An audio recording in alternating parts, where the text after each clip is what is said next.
नमस्कार। इस हफ्ते की दुनिया भर की बड़ी खबरों के साथ आप देख रहे हैं टीबीजे मीडिया और मैं हूं आपके साथ शारदा सिंह। साओ पोलो में एक विमान हादसे में उसमें सवार सभी 61 लोग मारे गए।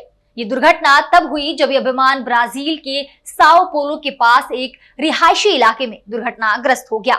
विमान विनेहादो नामक कस्बे में दुर्घटनाग्रस्त हुआ, जो साओ पोलो से लगभग 80 किलोमीटर दूर है। हादसे का वीडियो में देखा जा सकता है कि विमान हवा में घूमते हुए गिरा और उसके बाद काला धुआं उठता हुआ दिखाई दिया। बताया जा रहा है कि इस हादसे में एक घर पूरी तरह नष्ट हो गया।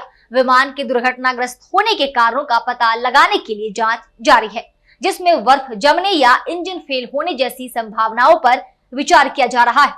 हालांकि एक्सपर्ट ने इसे कंट्रोल खोने की घटना बताया है।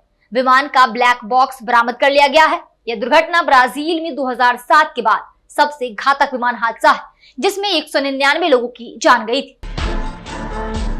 अमेरिका ने यूक्रेन को रूस के खिलाफ चल रहे संघर्ष में अतिरिक्त 12.5 करोड़ अमेरिकी डॉलर की सैन्य मदद देने का फैसला किया है। इस पैकेज में वायु रक्षा सिस्टम, टैंक रोधी हथियार और विशेष रडार शामिल है, जो दुश्मन के हमलों का पता लगाने और उन्हें निष्क्रिय करने में मदद करेंगे। ये घोषणा ऐसे समय में हुई है जब यूक्रेन ने रूस के कुर्स्क क्षेत्र में हमला किया, जिससे मॉस्को को आपातकाल घोषित करना पड़ा। बिडेन प्रशासन ने यूक्रेन को सीमावर्ती क्षेत्रों में इन हथियारों के इस्तेमाल की अनुमति दी है, लेकिन रूस के अंदरूनी हिस्सों में नहीं। फरवरी 2022 से अब तक अमेरिका ने यूक्रेन को कुल 55.6 अरब अमेरिकी डॉलर की सहायता दी है। माइक्रोसॉफ्ट की एक नई खुफिया रिपोर्ट के मुताबिक ईरान ने ऑनलाइन गतिविधियों में तेजी ला दी है, जिसका मकसद अमेरिकी चुनावों को प्रभावित करना है। रिपोर्ट में कहा गया है कि ईरान ने अमेरिकी राष्ट्रपति चुनाव अभियान को निशाना बनाते हुए फिशिंग हमले किए। फिशिंग में धोखाधड़ी वाले ईमेल या सूचना के माध्यम से पर्सनल जानकारी चुराने की कोशिश की जाती है। माइक्रोसॉफ्ट ने ईरान, रूस और चीन की बढ़ती गतिविधियों की पहचान करने का भी दावा किया है, जो नवंबर में होने वाले चुनावों के करीब आने के साथ और बढ़ सकती है। हालांकि ईरान के संयुक्त राष्ट्र मिशन ने अमेरिकी चुनावों में साइबर हमले की खबरों का खंडन किया है। अमेरिका के पूर्व राष्ट्रपति डोनाल्ड ट्रंप ने थर्ड वर्ल्ड वॉर को लेकर ऐसी बात कही है जिसकी चर्चा जोरों पर होने वाली है। उन्होंने कमला हैरिस और टीम वॉल्च पर जमकर निशाना साधा और कहा कि दुनिया भर में हालात खराब हो रहे हैं, हम वर्ल्ड वॉर के करीब जा रहे हैं। ट्रंप ने अपने विरोधियों पर कटाक्ष करते हुए कहा कि ये लोग सिचुएशन को हैंडल नहीं कर पाएंगे। For 4 straight years under the Trump administration, I kept America safe, I kept Israel safe, I kept Ukraine safe, and I kept the world safe. Israel, Ukraine would have never happened under the Trump administration. There was no chance it would have happened because we're close to having no country at all, and we're also close to being in World War III, a war that you've never even conceived or thought about, but we're very close. You know, they have a hat. I saw it the other day. It said Trump was right about everything, and I said, well, that's a big statement. And then you think about it, and I sort of was right about everything. ये सभी बातें Donald Trump ने एक press conference के दौरान कही। Trump ने कहा कि अमेरिका की हालात बहुत अच्छी नहीं है। यही नहीं, उन्होंने यहां तक कह डाला कि कमला हैरिस जो है वो बिडेन से भी खराब उनकी स्थिति है। शनिवार सुबह गजा के दराल जिले में एक स्कूल पर हुए इजरायली हमले में 100 से ज्यादा लोग मारे गए, जिनमें महिलाएं, बच्चे और बुजुर्ग शामिल थे। इस स्कूल में कई लोगों ने शरण ली हुई थी और हमला तब हुआ जब वो सुबह नमाज पढ़ रहे थे। स्थानीय लोगों के अनुसार 3 रॉकेट लगातार स्कूल पर गिरे, जिससे आग लग गई। इजरायली सेना का दावा है कि इस स्कूल का इस्तेमाल हमास के आतंकियों द्वारा किया जा रहा था और यह हमला आम नागरिकों पर नहीं बल्कि आतंकियों पर किया गया था। इसके बावजूद हमले में बड़ी संख्या में निर्दोष लोगों की जानें चली गई। इस घटना ने गजा में पहले से ही तनावपूर्ण हालात को और भी बढ़ा दिया है। बांग्लादेश में शेख हसीना के इस्तीफे के बाद से देश में हिंसा, लूटपाट और आगजनी की घटनाएं बढ़ती जा रही। इस माहौल के खिलाफ हिंदू जागरण मंच ने शुक्रवार को ढाका में एक बड़ा प्रदर्शन किया। ढाका ट्रिब्यूनल के अनुसार शाहबाग चौक पर हजारों हिंदू एकत्र हुए और हिंसा के खिलाफ आवाज उठाई। उन्होंने हरे कृष्णा हरे रामा का नारा भी लगाया।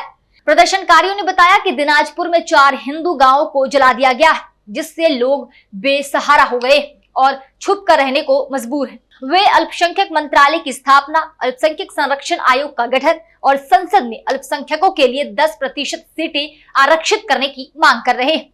इसके अलावा तोड़े गए मंदिरों के पुनर्निर्माण और हिंसा से प्रभावित लोगों के लिए मुआवजे की भी मांग की गई। मंकी पॉक्स एक ऐसी बीमारी है जिसके बारे में आपने कभी न कभी सुना जरूर होगा। हाल ही में अफ्रीका में मंकी पॉक्स का एक नया और खतरनाक स्ट्रेन सामने आया है जो पूरी दुनिया में महामारी फैला सकता है। इस खतरे को देखते हुए विश्व स्वास्थ्य संगठन WHO ने एक आपातकालीन बैठक बुलाई। WHO के प्रमुख डॉक्टर टेड्रोस अधानोम ने कहा है कि यह स्ट्रेन बेहद घातक है और अगर यह अफ्रीका से बाहर फैला तो इसका असर पूरे विश्व पर पड़ सकता है। मंकी पॉक्स इस नए स्ट्रेन की पहचान डेमोक्रेटिक रिपब्लिकन ऑफ कॉन्गो में हुई है और यह अब कॉन्गो के बाहर भी फैलने लगा है। इसलिए WHO इस पर नियंत्रण पाने के लिए सामूहिक रणनीति पर काम कर रहा है।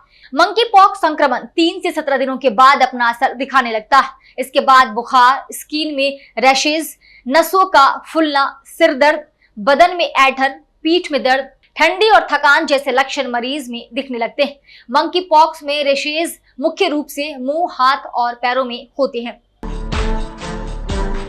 वेनेजुएला के राष्ट्रपति निकोलस मादुरो ने सोशल मीडिया प्लेटफॉर्म एक्स के साथ तनाव को और बढ़ाते हुए देश में इस प्लेटफॉर्म पर 10 दिनों के लिए प्रतिबंध लगा दिया। मादुरो ने गुरुवार को कहा कि उन्होंने रेगुलेटर कोनाटेल द्वारा प्रस्तुत एक प्रस्ताव पर हस्ताक्षर किया है जिसमें एक्स को वेनेजुएला में 10 दिनों के लिए बंद करने का फैसला लिया गया है। मादुरो ने एक्स के मालिक एलन मस्क पर घृणा, नागरिक युद्ध और हत्या को भड़काने का आरोप लगाया।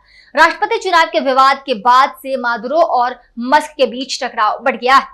मस्क ने मादुरो की तुलना गधे से की थी, जबकि मादुरो ने मस्क को विरोध और असहमति का कारण बताया। इसके साथ ही मादुरो ने अपने देशव्यापी से व्हाट्सएप को छोड़कर टेलीग्राम या वीचैट का उपयोग करने का आग्रह किया।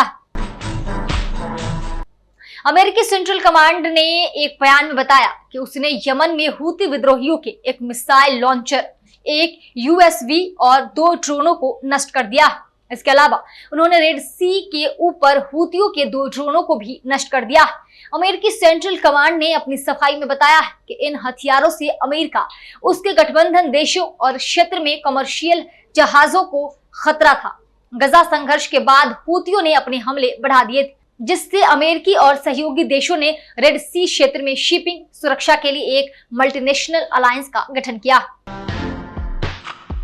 पेरिस ओलंपिक 2024 अपने अंतिम चरण में पहुंच चुका है, जहां एक और कई रोमांचक मुकाबले देखने को मिले तो वहीं दूसरी ओर ये विवादों से भी घिरा रहा। पहले ईमान खलीफ की वजह से और फिर फाइनल से पहले आखिरी वक्त पर विनेश फोगाट को 100 ग्राम अधिक वजन के कारण डिस्क्वालीफाई कर दिया गया।